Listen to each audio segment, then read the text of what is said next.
Friends current పోయినా కూడా మీకోసం రివ్యూ అనేది చేస్తాను అనమాట. కొంచెం చూడండి చివరిదాకా. సో ఇంకా మూవీ విషయానికి వస్తే నడికర్ టొవినో థామస్ గారు అయితే నటించారనమాట హీరోగా. అదేనండి మిన్నల్ మురళి అని 2018 అని చెప్పి మూవీస్తో నటించి తెలుగు వాళ్ళని కూడా చాలా మెప్పించారు కదా. సో ఆయన అయితే హీరోగా అనమాట. సో తెలుగులో అయితే మైత్రి మూవీ మేకర్స్ వాళ్ళు రిలీజ్ చేస్తూ ఉన్నారు. తెలుసు కదా మైత్రి మూవీ మేకర్స్ వాళ్ళు అంటే రంగస్థలం అని ఇంకా చాలా వాటికైతే వాళ్ళు ప్రొడ్యూసర్స్ కూడా శ్రీమంతుడు ఇంకా చాలా మూవీస్కి. సో వాళ్ళు తెలుగు రైట్స్ అయితే తీసుకున్నట్టు తెలుస్తూ ఉంది. మరి మూవీ చూస్తూ ఉంటే మాత్రం అంటే టీజర్ చూస్తూ ఉంటే మాత్రం మన టొవినో థామస్ గారికి బీభత్సమైన యాటిట్యూడ్ అని చెప్పి తెలుస్తూ ఉంది. సో అంత యాటిట్యూడ్తో మూవీ స్టార్లు అయితే ఉన్నారు. కాకపోతే ఎంజాయ్ చేస్తూ ఉన్నారని తెలుస్తుంది. సుఖపురుషుల్లా ఉన్నారు మూవీలో అయితే మాత్రం.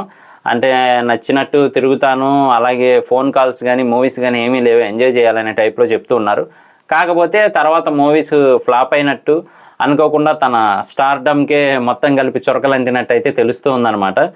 మరి ఆ టైంలో ఆయన ఎలా బిహేవ్ చేశారు ఏంటి అనేదే మూవీ అని చెప్పి తెలుస్తుంది. దాంతోపాటుగా అక్కడ ఏదో ఎమోషనల్ సీన్ ఉన్నట్టయితే తెలుస్తూ ఉందన్నమాట తన లైఫ్లో. సో అక్కడి నుంచి ఆయన పగ తీర్చుకున్నారా ఏంటి అనేది చూడాలంటే ఆ డైలాగ్ కూడా ఉంది కదా, నా కుటుంబానికి అన్యాయం జరిగింది సో నేను పగ తీర్చుకోవాలి అనే టైప్లో.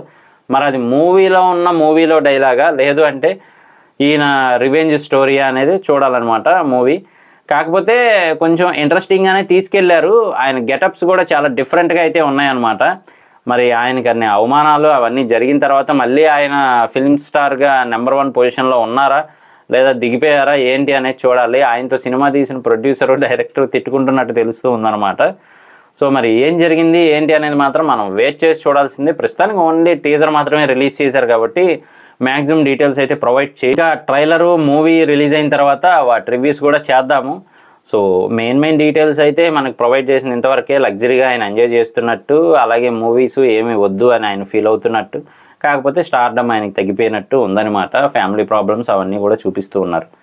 సో ఇది నా రివ్యూ. ఇలాంటి మరిన్ని ఇంట్రెస్టింగ్ వీడియోస్ కోసం రివ్యూస్ కోసం మన ఛానల్ వెంటనే సబ్స్క్రైబ్ చేసుకోండి, లైక్ చేయండి.